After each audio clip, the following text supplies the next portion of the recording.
Voilà, bonsoir à tous. Alors, répondre aux défis de demain en 24 heures, c'est l'ambitieux défi que nous avons décidé de relever au CNES avec votre aide pour notre prochain événement Act in Space. Donc c'est un événement qui s'inspire des hackathons, comme par exemple le Space App Challenge qu'organise tous les ans la NASA depuis 2012 et auquel le CNES d'ailleurs a participé ces deux dernières années. Alors l'enjeu pour l'Act in Space du CNES est bien le même que pour le Space App.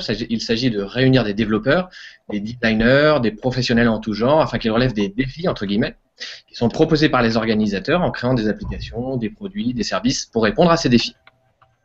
Pour en discuter ce soir, nous accueillons Didier Lapierre, qui est responsable de la valorisation et du transfert de technologies au CNES, en direct depuis Toulouse, et Romain Desplat, qui est lui responsable de la propriété intellectuelle au CNES. Alors, nous sommes également en compagnie de trois invités. Donc, on va commencer par Camille Coco, Olivier Grossat et enfin Manuel Dorn dit Corben. Donc, je vais vous laisser vous présenter. Peut-être Camille, vous d'abord, est-ce que vous voulez bien vous présenter? Oui, donc bonsoir, moi c'est Camille Coco. J'ai une agence de communication scientifique qui s'appelle Sparks & Co. Et on s'occupe plus particulièrement de la communication scientifique pour les projets de recherche européens. Donc on s'intéresse particulièrement à la valorisation des produits de la recherche. Par ailleurs, j'ai moi-même été très impliquée dans un hackathon de musée qui s'appelle Misomix. Donc c'est thématique de hackathon pour la science m'intéresse tout particulièrement. D'accord. Peut-être vous, Manuel Dorn, donc, ou Corben, enfin comme vous le souhaitez, je vous laisse vous présenter. Oui, donc Manuel Dorn, je gère le site corben.info depuis 2004. C'est un blog qui traite un peu de tout, donc d'actualité informatique, pas mal, et puis aussi un peu de science, des choses. Voilà. Et enfin, Olivier Grossat. Bonsoir. Olivier Grossat, je suis actuellement encore président de l'association Eolipil, qui est une association qui travaille sur des projets de robotique. On a notamment fait un lustre qui change de forme en fonction de variables environnementales pour Dell, un peu comme vitrine technologique à mettre sur leur salon.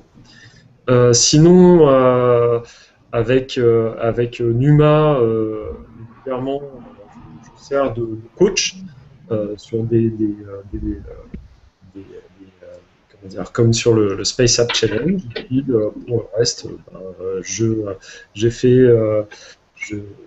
fais des workshops à l'école spéciale d'architecture sur l'impression 3D et j'ai fait aussi un TEDx sur l'impression 3D et sur la possibilité d'imprimer du béton. Okay. Les dernières actualités très à jour. Voilà. Okay. Merci. Et donc Didier et Romain, on va rentrer dans le vif du sujet tout de suite. Donc vous organisez dans un mois, le 23 et 24 mai, l'événement Act in Space, donc un événement durant lequel, donc je le répète, mais les étudiants, les professionnels, les passionnés d'espace pourront répondre avec l'aide des ingénieurs du CNES à une quinzaine de défis technologiques et économiques. Et sachez, à vous qui nous regardez, que Guilhem, notre community manager, se chargera de collecter vos questions, vos remarques ou vos contributions diverses dans la fenêtre du Hangout si vous êtes sur Google+, ou avec le hashtag CNES Talks si vous êtes sur Twitter. Alors, on va peut-être parler directement de la genèse d'Act in Space, avec Camille, je crois, qui souhaitait intervenir sur le sujet, qui avait une question à poser à Didier et Romain. Oui, alors moi c'est vrai que je me suis tout de suite posé la question de savoir pourquoi. Qu'est-ce qui a poussé le CNES à se diriger vers le hackathon, vers cet outil de pervasion à la base des hackers informatiques. Comment ça vous est venu d'utiliser cet outil-là pour faire de la valorisation au CNES? Oui. Alors, Didier, Romain. Oui, alors en fait, alors peut-être déjà juste une petite précision. L'Act in Space, c'est un mélange en fait de hackathon et de startup weekend. Donc c'est pas un pur hackathon. Hein, il y a aussi, on va le développer, la partie création d'entreprise là qui est quand même très très importante pour nous. Alors d'où est venue, enfin l'idée, l'énergie, c'est que le CNES, là, depuis maintenant 2 ans, est en train de faire évoluer sa politique de valorisation. elle est très axée sur la partie technique, la partie spatiale, et on continue à valoriser dans ce domaine. Mais depuis, maintenant, disons, un an, 18 mois, on s'intéresse aussi à la valorisation hors domaine, c'est-à-dire à essayer de montrer que nos technologies peuvent être utilisées en dehors du spatial et permettent de développer des entreprises et créer des emplois. Et en fait, ça s'inclut, ou ça s'intègre dans une orientation là, que donne le gouvernement qui est d'essayer de pousser la recherche publique à dynamiser, à permettre, disons, des transferts de technologie et la création de start-up et création d'emplois dans ce domaine. Donc ça, c'était l'initiative et ça s'est fait par étapes. Donc déjà l'an dernier, en juin 2013, nous avons, avec 2 pôles d'activité qui sont Aerospace Valley et Pégase, plus 5 incubateurs, créé les ABIC Sud-France, donc qui est une structure en fait qui a été rendue possible grâce au programme de transfert de technologie de l'ESA, donc l'Agence spatiale européenne, et donc qui a vocation à permettre la création d'entreprises qui utilisent une techno du spatial pour en faire autre chose. Donc, nous avons démarré, en fait, la signature de l'ESABIC Sud-France s'est faite au Bourget l'an dernier, je crois que c'était le 18 juin. Et à ce jour, il y a déjà 9 startups donc, qui ont bénéficié de cette infrastructure. Et donc, dans le cadre de l'ESABIC Sud-France, nous avions aussi le souci de pouvoir, entre guillemets, sourcer, enfin, trouver des jeunes qui soient candidats à rentrer dans notre incubateur. Et l'idée d'un concours est née de manière assez naturelle. Bon, et ensuite, ce qu'on pourrait appeler, en fait, si ce n'est la mode ou la vague, en fait, un peu des hackathons, que ce soit aussi le SpaceX Challenge organisé par la NASA. Il faut savoir qu'un de nos partenaires, la Lestia, organise aussi les 24 heures de l'innovation depuis 8 ans. Donc, bon, on s'est senti suffisamment serein pour lancer ça. Ok, peut-être, je ne sais pas si Romain, vous avez quelque chose à ajouter, sinon... Que la difficulté qu'on voulait essayer de résoudre, c'était de mettre le spatial à la disposition des utilisateurs. Donc il y a une différence avec le Space Challenge de la NASA qui est très prospectif, très intéressant, mais très orienté vers le spatial en tant que tel. Et nous, on a choisi de vraiment s'orienter vers des applications plus grand public. D'accord, intéressant. Peut-être Olivier Grossa et puis ensuite Manuel, vous voulez réagir? Olivier d'abord. Alors, moi sur la partie Space Challenge, c'est vrai que c'est assez intéressant, puis ça permet de se projeter dans ce qui, dans la réflexion pour l'espace, et ça c'est vraiment quelque chose d'assez formidable, mais les 2 analyses sont de toute façon très bonnes, c'est-à-dire la technologie auquel on réfléchit pour envoyer dans l'espace peut très bien être utilisée sur Terre, et on connaît des centaines de procédés qui à l'origine étaient militaires et qui sont devenus aujourd'hui publics, l'un des plus connus étant le micro-ondes par exemple, qui est dérivé de ce qui se faisait, qui était lié à un effet indirect des radars sur les oiseaux qui passaient à côté. Ouais. Moi j'ai vu sur le site qu'il y avait pas mal de défis en fait. C'est une liste de thèmes, de thématiques, qui avait pour chacune de ces thématiques des détails. J'ai trouvé que c'était très guidé avec beaucoup de choses, mais ce que je voulais savoir en fait, c'est vous fournissez de la doc ou je sais pas, enfin de la techno aux participants, aux étudiants ou aux entreprises qui vont participer. Alors Romain et Didier. Enfin, je vais commencer puis Romain complétera parce que surtout la partie défi il la maîtrise bien puisque c'est lui qui est un peu le responsable technique de l'opération. Mais effectivement, moi je peux juste positionner par rapport, alors notamment aux 24 heures de l'innovation de l'Estia. Bon, sur le SpaceX Challenge, c'est un petit peu différent, mais on avait le souci, en fait, quand on a lancé l'idée au niveau du CNES, on nous a dit, écoutez, ok, c'est un peu original. Vous savez, on est quand même une société avec des gens, j'allais dire, très sérieux, très scientifiques. Ils nous ont dit, surtout, ne nous plantez pas, faites des trucs qui soient vraiment solides et bon, sur lesquels le côté spatial transpire. En fait, on voit bien l'origine de nos technologies. Et donc, avec Romain, on s'est essayé au difficile équilibre d'apporter quand même pas mal d'informations. On voulait qu'il y ait une plus-value. On a fait travailler une vingtaine là, de nos chercheurs inventeurs là-dessus. Et en même temps, alors c'est vrai que dans un exercice où on essaie de pousser les gens à être un peu innovants, il peut y avoir un certain danger à être trop précis, puisque du coup, on les bloque un peu. Donc, là, l'idée, c'était de leur donner soit des descriptions de brevets, de technologies, de logiciels, voire de data, avec lesquels ils puissent travailler. Mais après, là où ça a d'ailleurs été, pour nous, c'est une évolution, enfin, au niveau du CNES, c'est de dire, finalement, on n'est pas forcément les mieux placés pour imaginer la façon dont les gens vont utiliser ces technologies, et là, on leur laisse la main. Alors, par contre, après, sur le détail un peu plus précis, il y a tous les cas de figure, mais Romain, tu peux peut-être un peu détailler sur Allez-y, Romain. Donc, sur les défis, ce qu'on a essayé de faire, c'est qu'il y ait une partie qui soit accessible et réalisable, qui fait que, quel que soit le niveau, il y a des gens qui sont très compétents et autres, ils devraient au moins arriver à faire la première partie dans un temps accessible, et ensuite, après, mettre leur créativité, leurs compétences pour amener ça à une deuxième étape qu'ils vont imaginer eux-mêmes. Et il y a une partie souvent qui est liée à un côté technique, mais il y a aussi un aspect business, c'est-à-dire que est-ce que si on fait un développement là-dessus, ne voudrait-on pas créer une entreprise ou s'associer avec des gens qui sont déjà dans cette mécanique-là pour valoriser et transformer ces idées-là en produits ou services. Et alors, ce qu'on peut dire aussi sur les éléments qui sont fournis, il risque de, on espère parce que on n'a pas encore tout de près, mais il nous reste encore un mois, pouvoir donner, il y aura des jeux de données, ça c'est sûr, il y aura des petites maquettes ou des petits prototypes que les gens pourront utiliser. Je pense à un chronodatateur par exemple qu'on va pour pouvoir diffuser. Donc on a essayé de rendre ça, assez riche par rapport, ça dépend un petit peu des défis.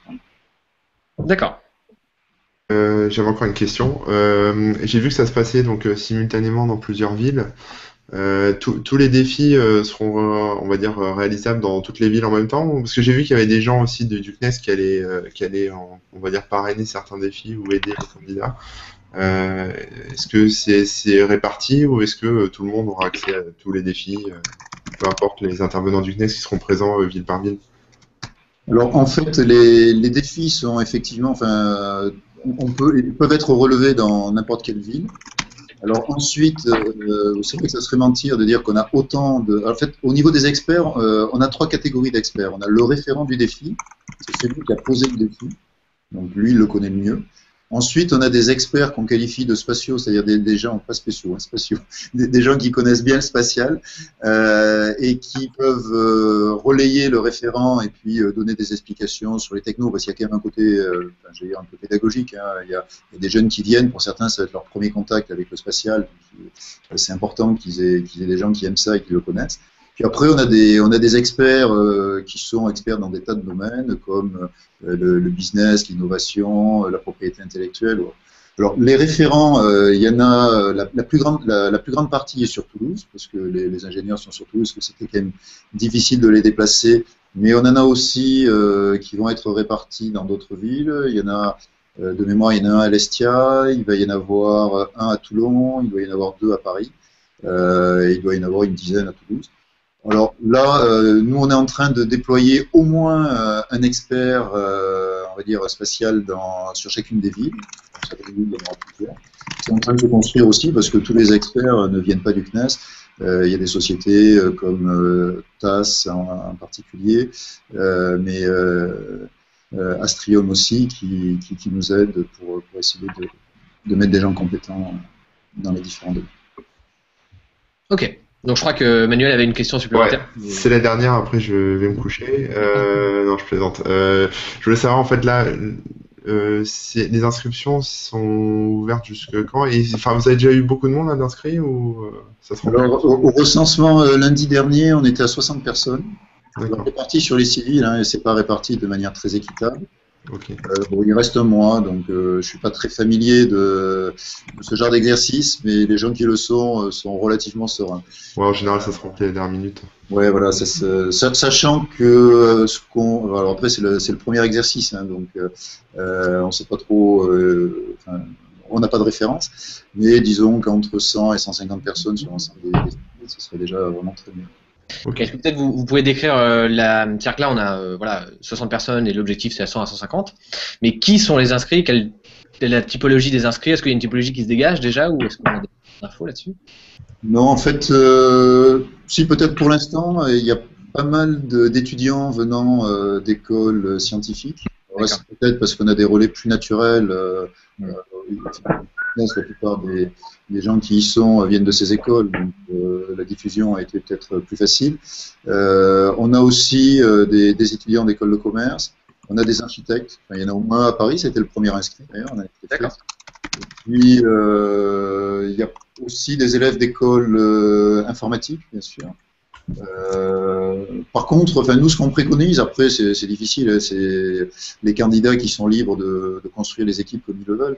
Nous, on essaye de leur conseiller quand même d'essayer de faire des équipes qui associent différentes spécialités, puisqu'on leur dit le but, c'est quand même de se mettre un petit peu comme si vous constituiez une entreprise, et dans une entreprise, il ne peut pas y avoir, en l'occurrence, là, que des ingénieurs, puisque enfin, c'est le cas qu'on a le plus souvent. On essaye de leur vendre qu'ils ont tout intérêt Oui, bien sûr. à s'associer. Concernant les équipes, si je peux me permettre, vous n'allez pas du coup forcer les équipes à avoir une compétence de chaque pour avoir des équipes qui soient bien homogènes. Vous allez laisser les gens se former eux seuls. Enfin, comment ça va se passer? Oui, alors en fait, la réponse est oui, c'est-à-dire que in fine, ce sont les candidats qui vont décider. Par contre, on a prévu là une demi-heure, alors ça risque d'être un peu juste, en début d'opération, alors de 13h à 13h30, déjà pour constituer les équipes dans le cas où elles n'auraient pas été constituées avant. Et là, on va leur redire le message, c'est qu'a priori, ils ont tout à gagner à créer des équipes pluridisciplinaires. En fait, quand même, ce qui reste, c'est que bon, le concours, on en parlera peut-être. Enfin, les prix sont intéressants, mais enfin, sont pas non plus fantastiques. Le truc, c'est de créer quand même un événement qu'on pourrait qualifier un peu festif. Il faut que les gens aient envie de venir. Et donc, si c'est des bandes de copains, on peut faire qu'ils restent ensemble. Il faut qu'ils se fassent plaisir. Ça dure 24 heures. Il faut quand même qu'ils se sentent à l'aise. Ok. Je crois Camille, vous aviez une question aussi, je vous laisse la parole parce que vous l'avez sur les prix qui sont remis aux participants du Acting Space. Oui, donc justement, je me demandais, est-ce que pour les meilleurs projets, vous allez avoir quelque chose qui va leur donner envie éventuellement de poursuivre? Est-ce qu'il va y avoir des prix? Est-ce qu'il va y avoir un podium? Comment ça va se passer? Alors, au niveau des prix, en fait, c'est comment dire, on a mis en place la délocalisation. Donc les civils constituent leur jury. Alors les critères ont été définis. Ceux-là, ils sont, enfin, je veux dire, identiques sur chacune des villes. Hein. Il y a rien de bien original là-dedans. On regarde l'innovation. On regarde effectivement quand même aussi si les données du spatial ont bien été utilisées. On regarde si le projet est viable. Mais donc les civils désignent 3 prix, le premier, le deuxième et le troisième. Et chaque premier prix concourt pour une finale. Alors c'est vrai qu'on n'en a pas parlé, l'événement ne s'arrête pas le 23-24 mai. Il y a une finale qui aura lieu le 1er juillet lors du Toulouse Space Show, qui, enfin du moins c'est ce qu'on aime à dire nous dans le domaine spatial, et notamment au CNES, c'est un peu le Bourget du spatial. C'est tous les 2 ans, quand il n'y a pas le Bourget, il y a le Toulouse Space Show qui a lieu à Toulouse, et qui réunit de manière assez large tous les gens qui de près ou de loin s'intéressent au spatial. Donc lors de la soirée de gala, on remettra les 6 prix régionaux, plus le prix national. Et puis, il y a 2 prix spéciaux, on pourra le développer un peu, mais on a des partenaires, notamment l'Institut national de propriété intellectuelle, l'INPI, qui va donner un prix à l'équipe qui aura le mieux traité ces sujets. Et puis, on a Géonautes, qui appartient qui est plus connu sous le nom de Décathlon, mais bon, leur groupe de référence est Géonautes, qui va sur 2 défis, là, le 3 et le 15, proposer donc un prix aux équipes qui ont le mieux répondu. Et les prix sont monétaires ou Non, alors il y a, en fait, ils le sont, enfin ils le sont pas. On est en train de réfléchir peut-être sur le premier prix dans le cas où il y a une équipe qui est vraiment un projet d'entreprise, si ils lancent, enfin ou ils sont prêts à lancer leur société. Pour l'instant, le premier prix, ce qui est prévu, c'est d'offrir un voyage en Guyane pour décoller la fusée. Alors le voyage pour l'instant est limité aux billets d'avion. On va essayer, on est en train de faire la chasse aux sponsors, on aimerait un peu l'étoffer pour que les gens aient aussi un minimum de logistique sur place. Mais bon, là, à l'heure actuelle, donc on offre un billet à l'équipe constituée de 5 personnes donc pour aller en Guyane. Et bon, enfin, il y a une réflexion justement qui est de dire que si l'équipe a vraiment envie, enfin, je veux dire, est vraiment dans une dynamique de monter une entreprise, si elle a monté ou autre, peut-être qu'à ce moment-là, on leur proposera de leur donner une allocation de 5 à 6 000 euros pour les aider dans ce projet, mais c'est pas encore complètement arrêté parce que c'est un peu compliqué, un établissement public donner de l'argent comme ça, c'est un peu plus... donc on n'a pas tout validé encore avec nos juristes et les directions financières. Mais voilà, il y a ce projet, sans ça, il n'y a pas de... enfin, il y a des tas d'autres prix. Alors en local, suivant les villes, certaines villes bon, ont pu avoir des sponsors et vont, enfin, du moins on l'espère, dotés de prix... bon, il peut y avoir quelques prix intéressants qui seront donnés aux candidats. Au niveau du CNES, pour l'instant, ce sont des livres au niveau de l'espace qui vont être remis. Puis probablement que bon, il y aura aussi enfin, des entrées à la Cité de l'Espace. Bon, on a pas mal de partenaires qui sont associés. Ok, très bien. Camille, est-ce que vous avez, sur le sujet, vous avez terminé? Vous avez une autre question? C'est bon. C'est bon sur le sujet? Ok. Je vais peut-être passer la parole à Olivier si vous le voulez bien, parce que vous avez une expérience de mentor en fait, dans un hackathon, en l'occurrence pour le Space App Challenge. Peut-être ça serait intéressant que vous témoigniez de ce que voilà, comment vous travaillez avec les personnes qui sont, enfin avec les candidats, quelle expérience vous avez eue au sein de ce Space App en tant que mentor. Ah bah, une très bonne expérience, c'est quelque chose de vraiment formidable. Toutes les personnes qui peuvent se voir proposer ce genre d'événement aussi bien d'un côté que de l'autre, c'est vraiment quelque chose qu'on conseille de faire. C'est vraiment un très bon moment. On retrouve un petit peu un côté un petit peu campus étudiant, mais ça c'est sans doute lié parce qu'il y avait beaucoup d'étudiants de l'école spéciale d'architecture. Sinon, qu'est-ce que je pourrais vous dire d'autre? Comment ça se passe? Généralement, c'est les équipes, parce qu'on parlait tout à l'heure de comment se créent les équipes pour le Space App Challenge. En fait, les équipes se sont créées naturellement selon leur sensibilité en fonction des projets.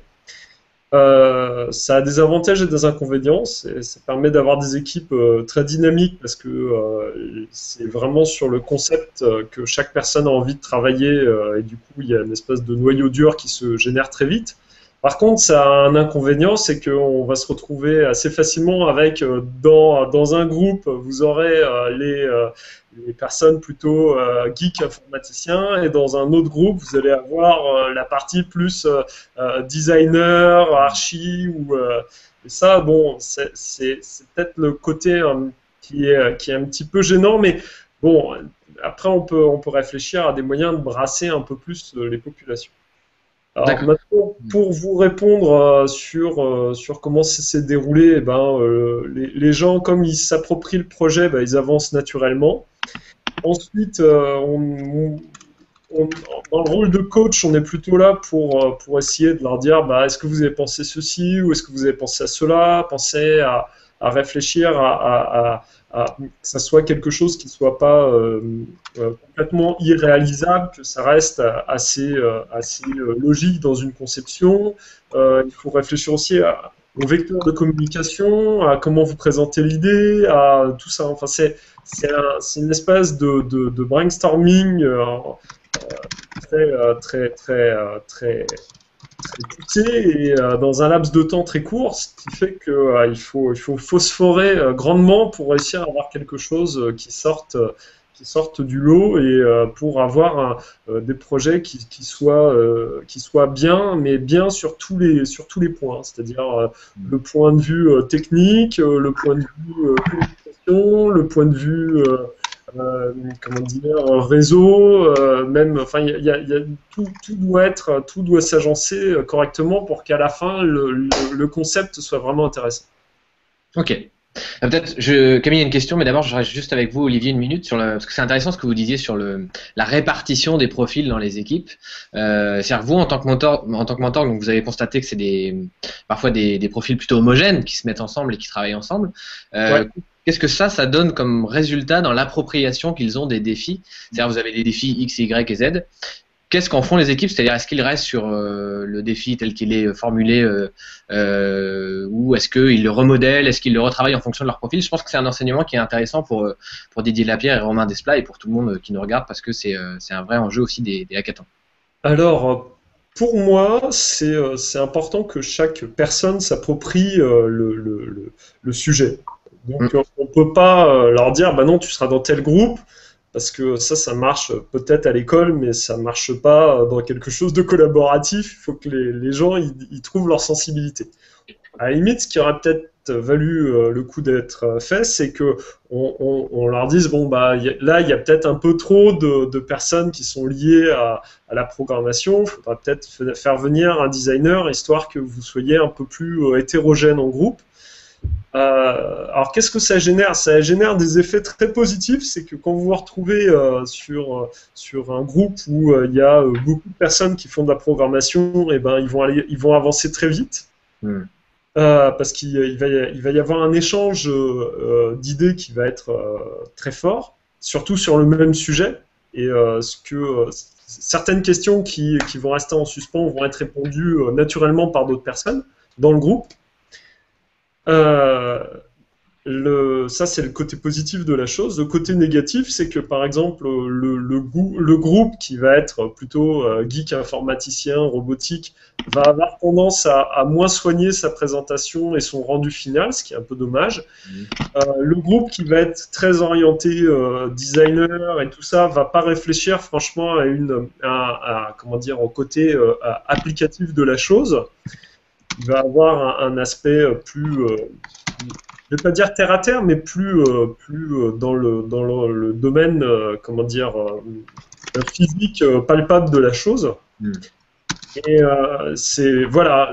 Maintenant, il n'y a pas de bonne méthode. Il y en a des plus ou moins bonnes qui ont différents résultats. Voilà. Ok. C'est intéressant. Alors, Camille, allez-y. Donc, vous aviez une question? J'ai perdu ma question. Vous avez perdu votre... J'ai été rappelée par votre super réponse. Oui, c'était en fait sur la question. C'était la question des mentors. Donc sur les mentors. Ah oui, c'était la question des mentors justement. Je me demandais, est-ce que les mentors sont tous ingénieurs? Est-ce qu'il y a différents profils pour justement aider certains groupes qui seraient très orientés, par exemple techno, etc., à développer autre chose? Les mentors, comment ça se passe? Mentor, comment devient-on mentor? Juste, Olivier, excusez-moi, on laisse peut-être Didier Lapierre et Romain Desplat répondre après. Ensuite, on prendra avec plaisir votre témoignage. Ok. Ok. Donc Didier. Oui, en fait, on va peut-être le faire en deux temps. Romain pourra, peut-être lui, développer sur les mentors techniques. Moi, je peux vous donner des éléments sur toutes les personnes qui nous accompagnent. J'insiste sur ce point. C'est pas pour jouer les modestes, mais c'est une opération. Le CNES n'aurait jamais pu la monter tout seul. Et en particulier sans l'ensemble des membres de l'ESABIC, là, on est 8 partenaires, ça n'aurait eu aucun sens, puisque si nous on apporte la composante spatiale, eux, toute la composante valorisation, entrepreneuriat, elle est chez eux. Et quand je dis qu'on s'appuie sur eux, il y a une délégation très forte. Les civils sont quasiment autonomes. Nous, on a construit le site, on a fait les sujets. On essaye de faire en sorte qu'il y ait du partage d'informations entre les villes, mais chaque ville est quand même très autonome. Et en particulier, vous avez la présence de au moins un, mais parfois plusieurs incubateurs, donc responsables d'incubateurs sur les lieux où auront lieu les épreuves. Et donc, ce sont des gens qui ont l'habitude d'accompagner des jeunes entrepreneurs, parfois certains d'ailleurs qui le sont moins que d'autres, à se lancer dans un projet. Donc ils sont tout à fait à même d'aider les jeunes à analyser l'intérêt d'une idée et puis leur montrer un peu tous les pièges qui peuvent les attendre pour développer ça.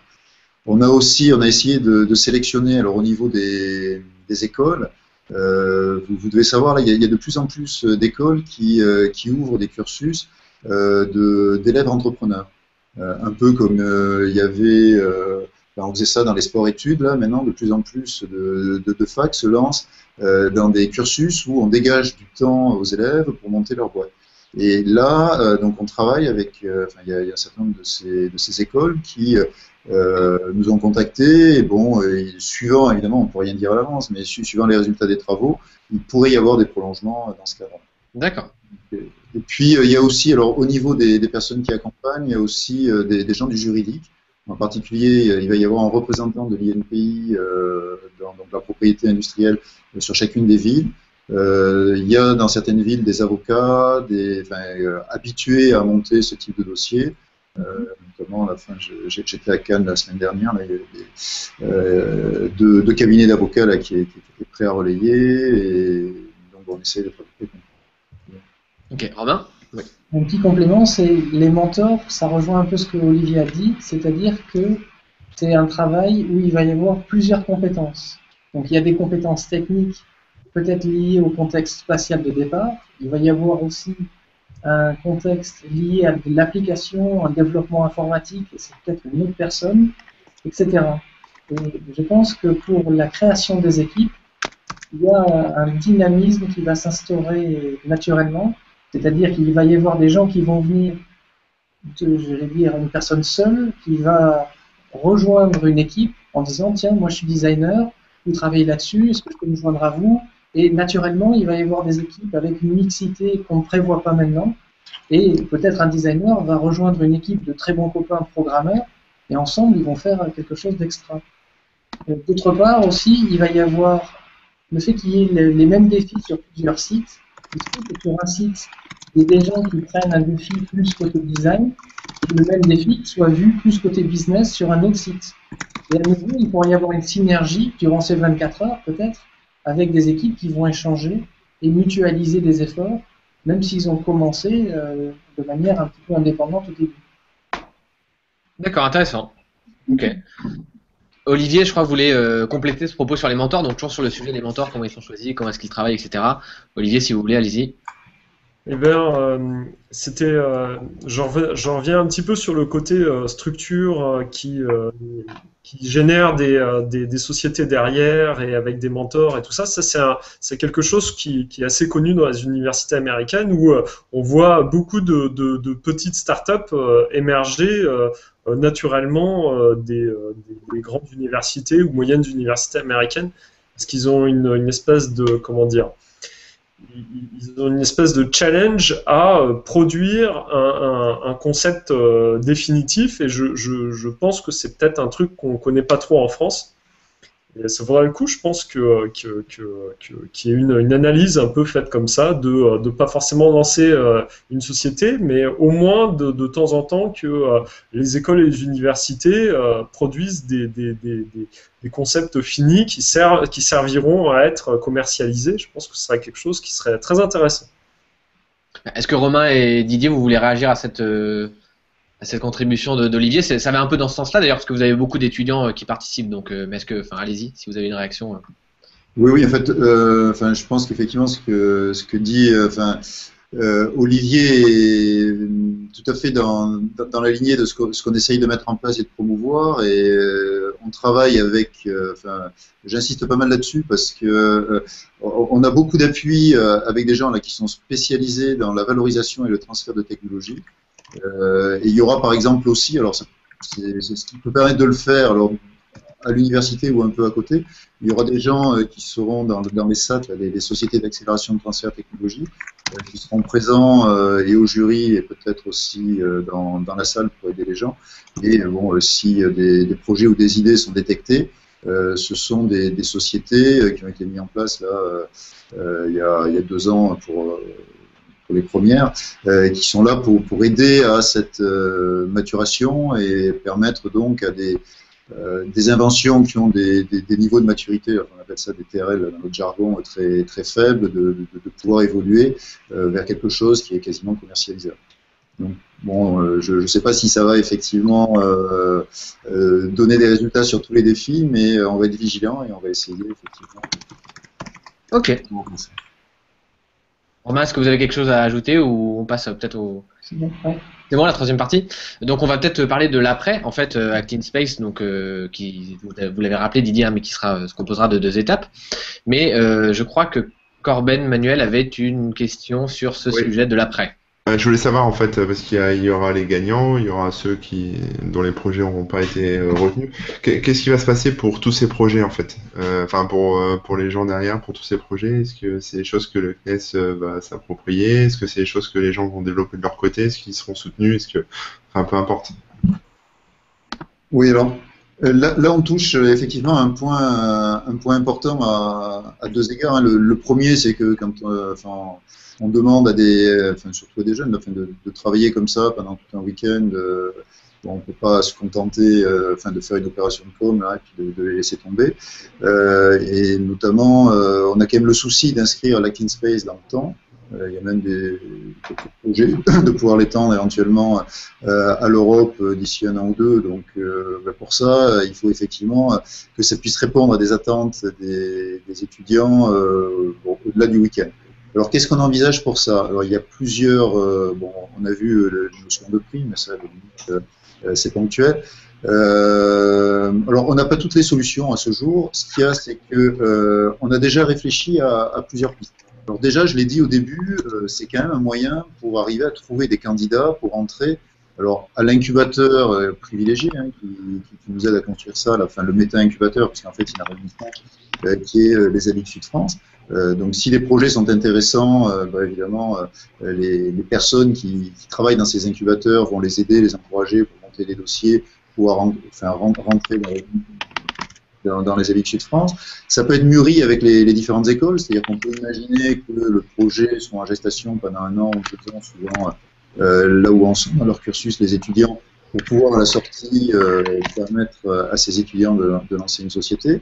Il y aura d'autres incubateurs que ceux de les Amis de Sud-France. On a des partenaires qui se sont associés à l'opération et qui sont aussi très intéressés, hein, puisque les projets intéressants faits par des jeunes qui en veulent, il y en a bon, toujours à la recherche.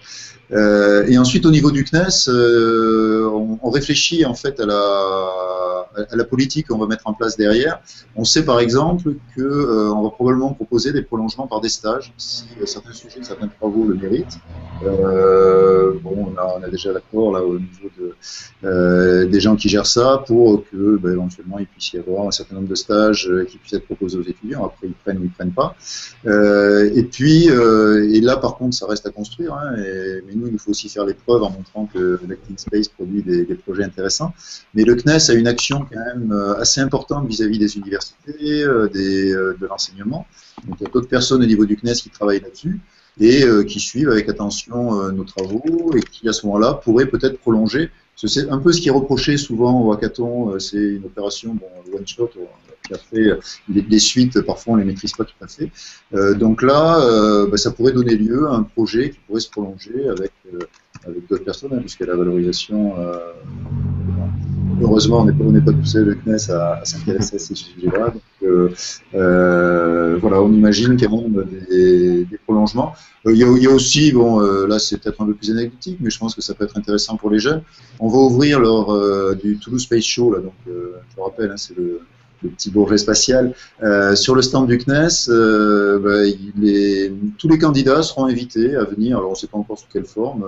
S'ils veulent tous venir, bon, il faudra peut-être qu'on sélectionne un peu, mais venir présenter leurs travaux. On va essayer de filmer ça, bon, pour créer un peu d'animation, pour que ça soit aussi un peu chez eux, que le CNES leur appartienne un peu ce jour-là. Donc, je crois que ça va être le 1er juillet. Il y a une journée qui est ouverte aux étudiants et on va leur permettre de mettre en valeur leurs travaux. Ok. Donc il y aura des prolongements assez divers et variés, mais de ces travaux. Sur question d'un internaute sur Google+, donc Didier et Romain, est-ce que vous avez une idée de l'étape d'avancement de chaque projet qui sera travaillé, de l'idée de cet avancement Qu'est-ce que vous attendez de l'avancement des projets qui seront travaillés en 24 heures? Est-ce que vous vous projetez sur des prototypes déjà un petit peu aboutis, ou simplement des premières pistes? Comment vous voyez les choses? Et ce sera intéressant d'ailleurs après qu'on fasse témoigner Olivier qui lui a une expérience en tant que mentor et qui pourra nous expliquer comment ça s'est passé. Didier et Romain, allez-y. Ouais. Enfin, ça dépend un peu des sujets. Voilà, c'est exactement ça. C'est que ça dépend des sujets. Il y a des sujets, par exemple, qui sont des sujets de design. Et là, quelqu'un peut, j'allais dire, avoir une excellente idée rapidement et j'allais dire, aller très loin dans un temps court. Donc ça, c'est ce qu'on souhaite et on leur souhaite bonne chance sur ce type de défi. Après, il y a des défis où il y a il y aura besoin d'un petit développement, peut-être informatique, sur une page web ou sur une application sur iPhone. Et là, ça dépendra à nouveau de la qualité et de la compétence de chacun, qui est de dire est-ce que je fais juste un design graphique pour montrer ce que ça va être, et déjà, ça serait déjà super, ou au contraire, je commence à développer pour avoir une application sur iPhone où je peux montrer, tiens, voilà le type de fonctionnalité que je suis capable de faire. Donc, on essaye vraiment d'avoir un défi qui soit réalisable, une première partie à nouveau qui soit vraiment réalisable, et ensuite, la créativité de chacun va faire qu'en équipe, ils vont faire quelque chose de beaucoup plus loin que ce qu'on attend. Et au bout de 24 heures, ils auront vraiment quelque chose de concret. D'accord. Sur la partie business, bon, il est évident qu'en 24 heures, ils vont pas nous faire un business plan, hein, ça va être une esquisse. Mais bon, c'est déjà de voir s'il y a une idée, parce que finalement, c'est quand même, au départ, c'est la base.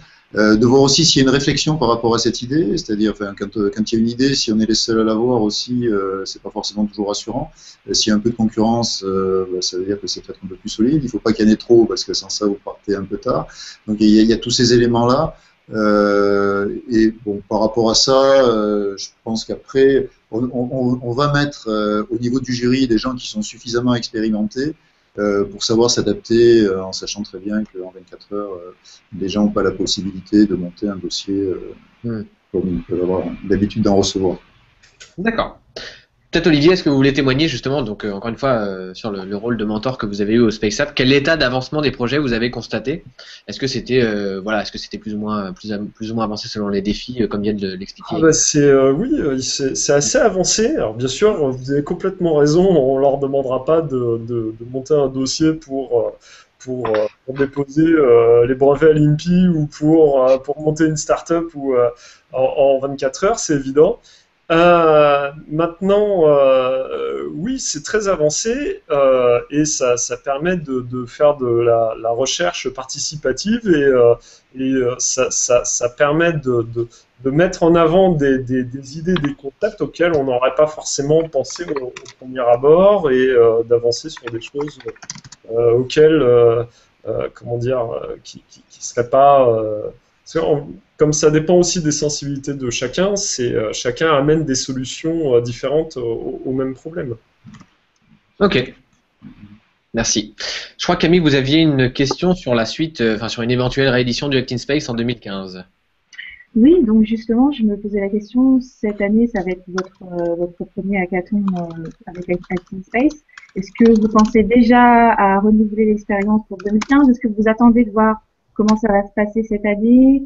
Comment ça va se passer selon vous? Alors en fait, la réponse, je vais peut-être faire une réponse de breton, même s'il n'y en a pas dans les villes. En fait, on fait un peu tout. C'est-à-dire qu'on a déjà travaillé la suite. Là, je vais vous donner quelques pistes, hein, parce que bon. Mais pour l'instant, on est sûr de rien, puisque bon, je vous cache pas quand même qu'il va falloir entre guillemets réussir cet événement, c'est-à-dire donc il y a un nombre raisonnable de personnes, que les gens qui y participent trouvent ça sympa et bon, des résultats qu'on jugera intéressants, même si on ne s'attend pas à ce qu'il y ait des startups qui démarrent dès le lendemain.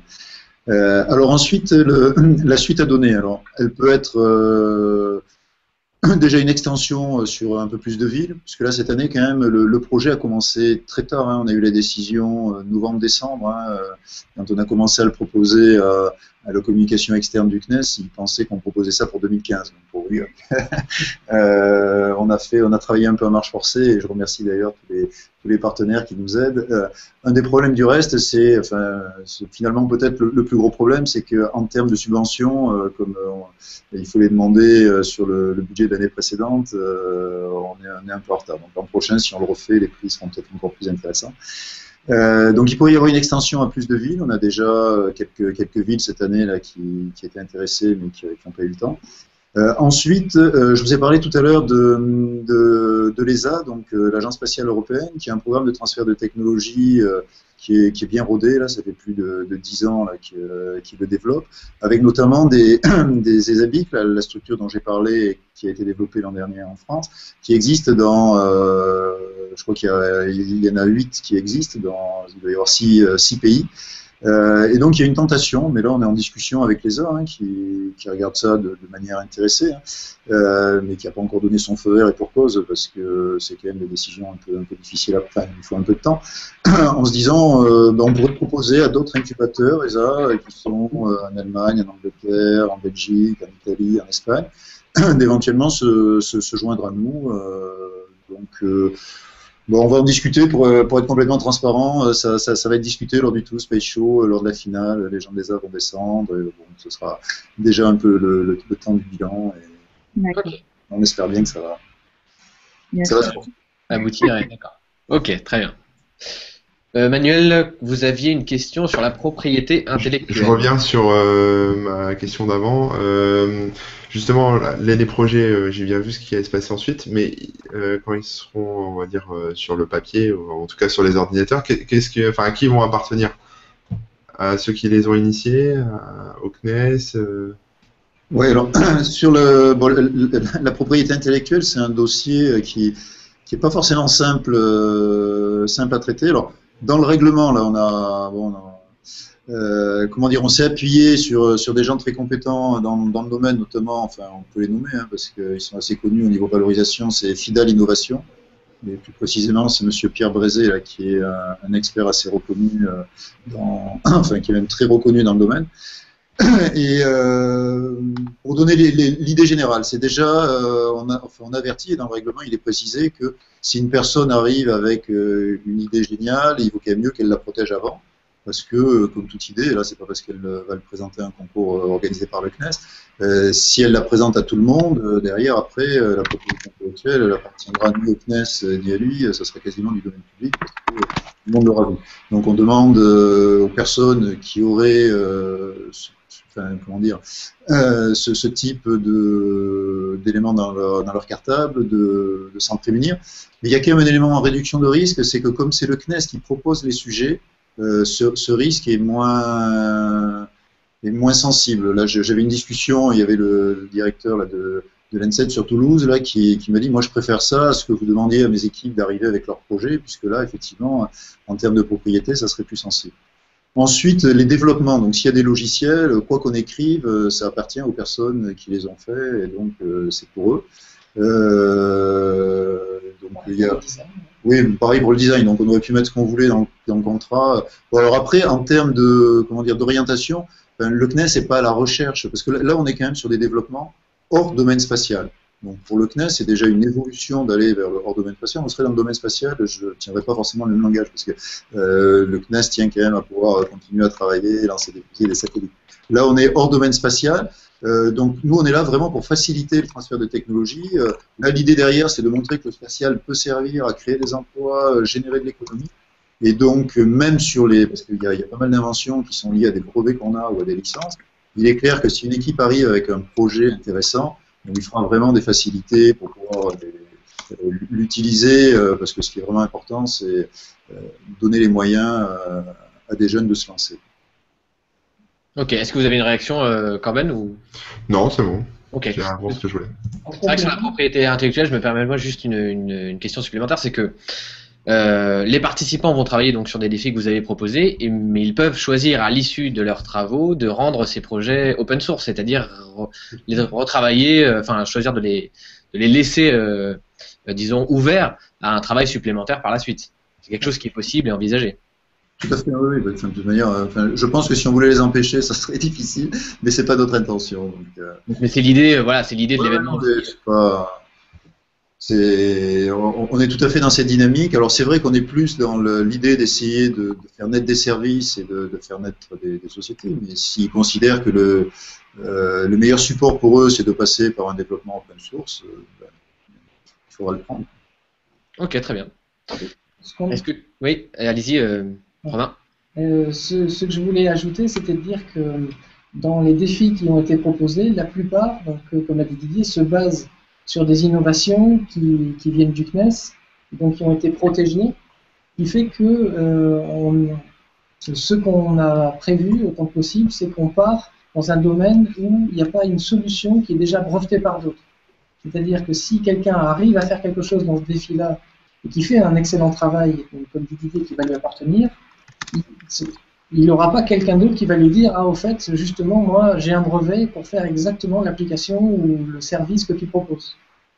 Donc on a essayé de leur ouvrir ce champ-là dans des applications hors du spatial. Donc ça après c'est un métier qu'on ne maîtrise pas aussi bien que le métier spatial. Et ensuite la valorisation elle reste ouverte, que ce soit par l'open source ou de faire un service et de donner même un logiciel gratuitement à d'autres. On le voit dans les applications iPhone, on peut réussir à apporter une plus-value, même avec une application qui est gratuite. Ok, intéressant. Olivier, je crois que vous voulez réagir sur la question de l'open source, qui est liée avec la propriété intellectuelle, mais allez-y. Alors, juste une petite chose, qui dit open source ne dit pas gratuit. Ça, c'est important de le rappeler. Et c'est un système d'échange, mais on peut avoir un système d'échange payant, sauf que les sources sont ouvertes. Étant dans l'informatique, c'est quelque chose qu'il faut jamais oublier. Du coup, pour moi, c'est une très bonne solution, les projets qui soient open source, parce que la structure est beaucoup plus simple à mettre en place qu'un brevet. Et ça permet d'avoir une articulation finalement plus libre et plus ouverte que sur une structure rigide. Maintenant, je pense que dans plein de choses, il faut éviter de rentrer dans quelque chose de trop rigide. Donc, quand on fait des projets, il faut laisser cette possibilité aux personnes qui défendent leurs projets de les faire open source ou non. Bien que pour moi, dans ce genre d'événement, l'open source a vraiment tout son intérêt. Ok, merci. Je crois qu'Camille a reçu une question via Twitter sur le... Enfin, je vais peut-être vous laisser la poser, Camille, mais sur le soutien des écoles toulousaines aux équipes étudiantes. Oui, voilà, donc j'ai une question de Rémi Gourdon qui dit qu'il entend parler de l'ENS2E-IHT. Est-ce que les écoles toulousaines et autres soutiennent les équipes étudiantes? Oui, alors en fait, on a fait il y a beaucoup d'écoles. D'ailleurs, il n'y a pas que les écoles toulousaines. Hein, c'est vrai que sur Toulouse, comme nous on est sur place, on est un peu plus au courant et on a un peu secondé, mais dans toutes les villes, les gens ont lancé une démarche auprès des écoles. Là, je donnerai deux exemples. Hein. J'ai effectivement, en fait, il y avait l'N7, mais sur Toulouse, on s'appuie sur l'université Paul Sabatier, qui est, il y a quand même près de 32 ou 33 000 étudiants. Et il y avait des débats en interne, hein, puisque les responsables disaient, parce que là, le concours démarre vendredi à 13h. Normalement, les étudiants sont soit en stage, soit censés travailler. Et là, il y a eu une note de la vice-présidente de l'université demandant à chaque responsable d'unité de regarder avec beaucoup d'indulgence les demandes d'étudiants qui souhaiteraient pouvoir se libérer des 13 heures pour participer à l'événement. Et en règle générale, la plupart des directions d'études, des directeurs, ont trouvé l'idée, parce qu'on essaye quand même de développer l'entrepreneuriat étudiant, et c'est quand même en ce moment un élément de recherche chez beaucoup d'entre eux. Donc oui, on a un soutien, et puis si par hasard un des étudiants qui nous écoute avait un problème, à ce moment-là, qu'il nous l'adresse, et puis on essaierait de rentrer en contact avec la direction de son école. Mais généralement, quand on leur explique bien le projet, ils sont plutôt favorables, surtout que quand même, l'étudiant derrière, il va y passer la nuit, une partie de son samedi, on ne peut pas dire que ça soit pour tirer au flanc. Ok, le message est passé. Allez-y Camille. J'ai juste une toute petite question qui suivait. Et la personne demande également si les projets qui vont être créés durant le hackathon pourraient être réutilisés dans un cursus universitaire. Donc là, c'est une proposition en fait que au niveau des organisateurs, mais enfin, vous voyez, ça date d'hier, hein, mais vous devriez normalement voir apparaître, je pense, avant la fin de la semaine, un item de plus sur le site là, qui au niveau des prix, il y aura justement la suite à apporter parce qu'on s'est rendu compte que c'était quand même important. Et justement, enfin, au niveau des organisateurs, on va proposer aux écoles de travailler avec eux s'ils le souhaitent. Après, évidemment, il faut aussi que ça soit cohérent avec leur cursus, mais et à la fois au niveau technique, au niveau du business, mais aussi au niveau de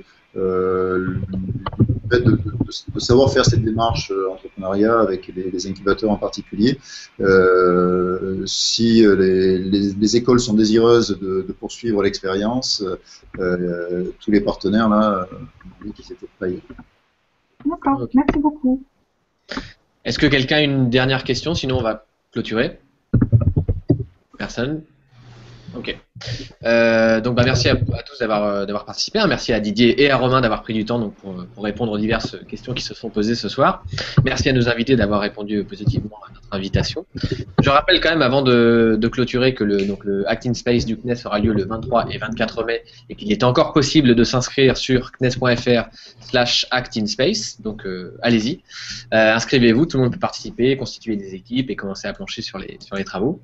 Et quant à nous, le CNES, entre Ariane 6, Gaïa, Rosetta, etc., l'actualité spéciale est encore très riche. Et donc, on se retrouve très bientôt pour un nouveau Hangout. Et en attendant, bonne soirée et à bientôt. Au revoir. Bonsoir à tous.